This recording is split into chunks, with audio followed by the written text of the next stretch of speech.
প্রিয় ভিউয়ার্স, আজকে এসে দেখি আম্মু আবারও নতুন কিছু বানানোর চেষ্টা করছে। দেখতে পাচ্ছেন আম্মু এখানে কিছু সমুচা বানিয়ে রেখেছে, এবং শুধু সমুচাই নয়, সেই সাথে সমুচার আরেকটি ভেরিয়েন্ট দেখতে পাচ্ছেন এখানে।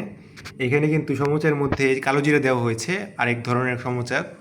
কেননা কালো জিরা দিলে সেটার মধ্যে পুষ্টিগুণ বেড়ে যায়। এবং একই সাথে দেখতে পাচ্ছেন এখানে কিন্তু আম্মু রোলও বানিয়ে রেখেছে। শুধু তাই নয়, আপনাদেরকে দেখাই, এই যে দেখতে পাচ্ছেন এখানে কিন্তু আম্মু সিঙ্গারাও বানিয়ে রেখেছে। মানে সব ধরনের জিনিসপত্রই আম্মু এখানে বানিয়ে রাখছে। এই যে দেখতে পাচ্ছেন এখানে আয়োজন আছে। আর এই পাশে দেখতে পাচ্ছেন এটা হচ্ছে সমুচার জন্য, আর এইটা হচ্ছে সিঙ্গারার জন্য। এই যে এখানে দেখতে পাচ্ছেন আম্মু কিন্তু ডো গুলিয়ে রেখেছে।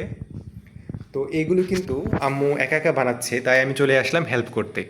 কেননা আম্মু একা যদি এইগুলো বানায় তাহলে আম্মুর উপর চাপ পড়ে যাবে, যার জন্য আমিও এখন আম্মুকে হেল্প করব। তো ভিউয়ার্স, এগুলো কিন্তু বানিয়ে আম্মু ফ্রোজেন করে রেখে দেয়। কেননা ফ্রোজেন করে রেখে দিলে যখন আমার ছোটো ভাই বিকালে নাস্তার জন্য বলে বা আমাদের বিকালে কিছু খেতে ইচ্ছা করে, তখন খুব ইজিতেই এগুলো নামিয়ে খেয়ে ফেলা যায়। দেখতে পাচ্ছেন খুব সুন্দর দেখাচ্ছে কিন্তু এই ডালাটার মধ্যে। বিশেষ করে এই ডালাটা কিন্তু কেনাই হয়েছিল এই জন্য।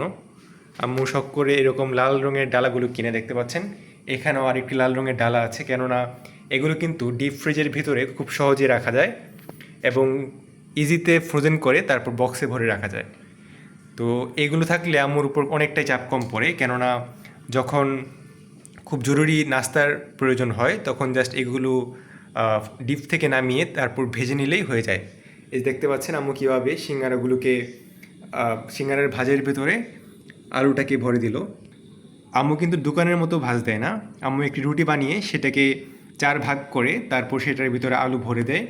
দেখতে পাচ্ছেন এভাবে আম্মু একটি রুটির 4 ভাগের একটি অংশে এভাবে আলুটাকে ভরে দিচ্ছে, ভরে তারপর জিনিসটাকে, এই যে দেখুন এখানে একটি পেস্ট আছে, এটা মূলত ময়দা দিয়ে তৈরি, সিঙ্গারার জন্য। হ্যাঁ। ময়দা, লবণ আর পানি দিয়ে তৈরি এটা। আর এই জিনিসটা হচ্ছে সমুচার জন্য। তো ভিউয়ার দেখতে পাচ্ছেন এই যে সিঙ্গারাটা কত সুন্দর দেখাচ্ছে। তো আম্মুর এই সিঙ্গারাগুলো কিন্তু খেতেও অনেকটাই মজা দোকানের থেকেও, কেননা আম্মু এটার ভিতরে স্পেশাল কিছু মশলা দেয় এবং অনেক সময় মাংসও থাকে এটার মধ্যে। দেখতে পাচ্ছেন এবার কিন্তু আম্মু এটার ভিতরে গরুর মাংস দিয়েছে, এই যে দেখুন। তো এই জন্য আম্মুর যে সিঙ্গারাটা আছে বা রোল সমুচা যাই বানায় না কেন, জিনিসটা খেতে আরও বেশি দ্বিগুণ টেস্টি হয়, কেননা যেহেতু এটার মধ্যে মাংস ইউজ করা হয়েছে। তো ভিউয়ার্স, আজকের মতো এই পর্যন্তই। দেখতে পাচ্ছেন কত সুন্দরভাবে জিনিসটা বানাচ্ছে আম্মু, আমিও এখন গিয়ে আম্মুকে হেল্প করার চেষ্টা করব।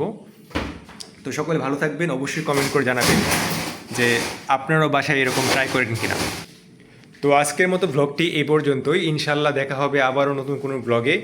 সকল ভালো থাকবেন, কমেন্টে অবশ্যই মাশাআল্লাহ লিখতে ভুলবেন না।